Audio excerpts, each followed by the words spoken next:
Dancing shoes, put them on. Not yet for some of these major conferences that we're going to talk about now. It's Donnie Rightside, it's Joe Raineri, and it's time to break down the biggest games on the card tonight throughout the NCAA landscape. Now, we've gone over ad nauseum the past week and a half, favorites to win the conference tournaments, favorites to win the regular season, favorites to win March Madness here. But if we get these individual breakdowns, we got a great game tonight in the Big Ten, Joe. That is Purdue and Illinois. This game is going to take place at the State Farm Center in Illinois. If we set the stage for this one, we're taking a look as a favorite opening on the line for Purdue at minus 1.5 points. That has since flipped now to an Illinois favorite at home at minus 1.5 at the FanDuel Sportsbook. We are expecting points in this game with some good tempo. 163.5 is that listed total. The one thing we know about Purdue and Zach Edey, tremendous force, number one overall, Joe, in efficiency here in Big Ten conference play. But Illinois, no slouch. Right behind them, number two at efficiency on offense. The favorite team tonight is not the higher-ranked team. So do we see another version of home team, not ranked as high as the visiting team, and favored taking down Purdue tonight with Illinois? So you got to ask yourself, why is that, right? Well, here's the deal with Purdue. They've played 18 Big Ten conference games this year, right? But only 6 of those games have actually come against teams that are projected to be in the tournament, Donnie, right? Guys, teams that are projected to be able to get the bids and that will be in there. And the problem is, against those teams, they're 1-5 against the number, just 4-2 against those teams, and 1-5 against the number. So what it tells us is that Purdue, as usual, beats up those teams that are less than them and that aren't really tournament bound. But when they play the better competition, they become very one-dimensional and they are beatable. And that's the problem with Purdue here. And now you want them to go on the road and take down a team that has multiple ways to beat you here in Illinois. They've got some of the best shooters in the country here offensively. I mean, Coleman Hawkins is an absolute monster. Shannon is an absolute monster. Any one of these guys at home can beat Purdue. And I think Illinois is the right side here because the red flags are there for Purdue. If you bet them and you lose, you got nobody to blame but yourself here because they have proven against the better teams, they're not as dominant as they are against everyone else. Yeah, I agree, Joe, with that line movement here, flipping from a favorite from Purdue over to Illinois. I think they can catch them tonight, and also we're going to get some pretty good tempo. It should be a fun game to watch in the Big Ten. And also, you get those little previews here. Like, is Illinois ready for prime time? Is Purdue going to be one of those teams like, oh, look at that. They lost by double digits to Illinois tonight. We can't trust them moving forward. So certainly a fun game to watch. But as we talk about fun, let's head to another conference down south. That's the SEC. Take a look at this ball game tonight, 7 p.m. tip time. That's Alabama and Florida. If you want tempo, you came to the right place. We just talked about a game with Purdue and Illinois here, Joe, at 163.5, which is an astronomical number in college basketball, only to be bested tonight by a 175.5 total here at the FanDuel Sportsbook between Bama and Florida. A slight favorite once again, almost identical movement here. Minus 1.5 as a favorite for Alabama. That's now flipped to minus 1.5 as a favorite for Florida. And Joe, I actually agree with that as well. We're getting points tonight. What are we looking at for the SEC tilt between Bama and Florida in your eyes? So as elite as Alabama is offensively, Donnie, they got some serious warts on the defensive side here, which is not usually what we're, Nate Oates is one of the better coaches, usually preaches defense, but they just don't have enough of it here this year. And meanwhile, the Gators are coming off a tough loss.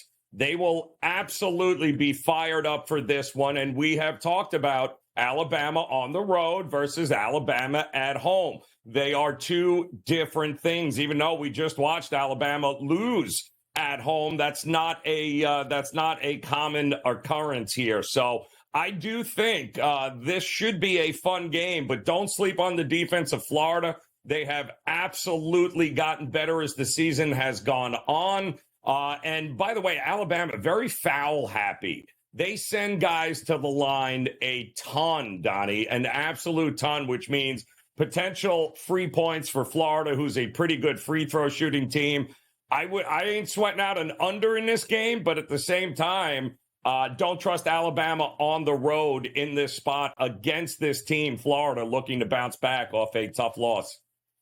Hard to win on the road. We also see that line movement there. Purdue started out as a favorite on the road against Illinois. That has flipped over to an Illinois favorite. Same thing here as we talk about with Alabama and Florida. Alabama opens up as that slight favorite, now showing themselves as a slight underdog. We'll see how these two teams play out, and also, two games play out, but also moving forward into March Madness. These things are going to go a long way to say, you know what? Last time I saw these two teams play, and maybe Florida has enough talent to make a run. Maybe Illinois has enough talent to make a run into March Madness. I'll tell you one team that doesn't have enough talent to make a run into March Madness. That's the Notre Dame Fighting Irish as they take on the UNC Tar Heels here in Chapel Hill. This game tips off at 7 o'clock and a monster favorite at the FanDuel Sportsbook at minus 15.5 points for the Tar Heels going up against the Fighting Irish. A total in this game listed at 138.5. Setting the table for this one, we talked about it when we reviewed the Duke Blue Devils game yesterday against NC State. You needed the Duke Blue Devils to win that game, so they have a chance to win the ACC, at least a partial share of the ACC on Saturday. If North Carolina wins, they hold up their end of the bargain and will at least raise a banner as co-champions here. Should they lose to Notre Dame, that means all the chips will be on the table Saturday at Cameron Indoor Stadium against those Duke Blue Devils. But you just take a look at Notre Dame here, Joe. What do they do well on offense? Absolutely nothing.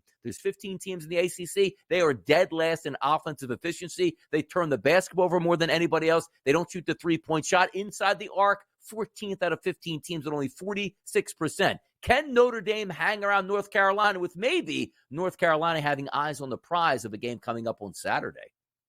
May shock you, but absolutely they can here. I mean, listen, Notre Dame graduated 5 seniors from last year's team. They didn't get, they lost pretty much anybody else who was an underclassman that had any talent. Why? Because Mike Bray stepped down after, 20 some odd years there. So you bring in Shrewsbury, who is a damn good coach. And can I tell you, yes, their record, not great. 7-11 in league play, right? But the problem is what they have gotten better at, not offensively, what they have gotten better at, Donnie, look at the numbers over the last month defensively. They are 25th in Ken Palm's adjusted defensive efficient ratios. This is a top 25 defense here, which has allowed them to cover 13 of 18 league games that they have played, some conference games here. And yet you want to give a team that is a covering machine like Notre Dame, who will play defense big time and cause some problems from Notre Dame. I don't expect Notre Dame to win, but my goodness, 13 of 18 with a top 25 defense tells me they should not be getting 15 points from anybody. So yes, I expect Notre Dame maybe to have North Carolina to have that eye on the next game. But they'll win this game, but I don't think Notre Dame is going to roll over and make it easy for them.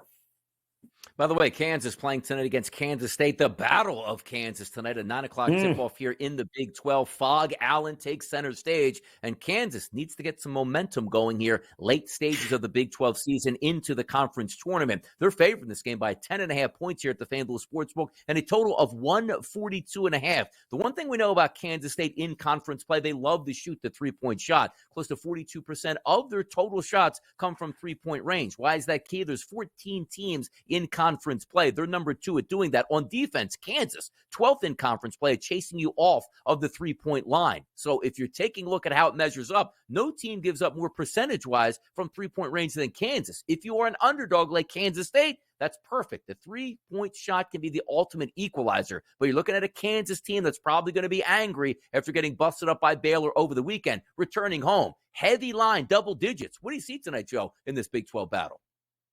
Yeah, well, I see desperation is what I think we're going to see here from a Kansas team here that, let's face it, I mean, they're not used to losing streaks. They're not used to losing at Fog Allen. There's a lot of anomalies this year with this team, but McCullough is going to go for him, and that's obviously the most important part for Kansas because he really is the glue guy. He is the guy that makes that engine run on. Kansas State, by the way, is not a good road team.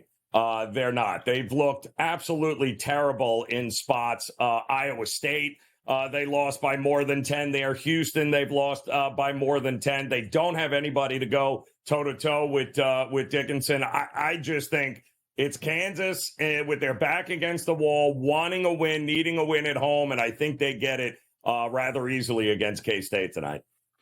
Take a look at the Mountain West tonight. A big tilt. San Diego State travels to UNLV in Las Vegas to play. They're a slight favorite in this. Opened up as a 2.5-point favorite, and they still sit this morning as a 2.5-point favorite. A total at 135.5. If we take a look at the standings here in the Mountain West, it's fantastic. Why? San Diego State ranked 21st in the country, 11-5 in conference play. The UNLV Rebels, 11-5 in conference play. It looks like, wait a second, 5 teams here within one game of the lead here with a week to go in the Mountain West. What gives tonight between SDSU and UNLV?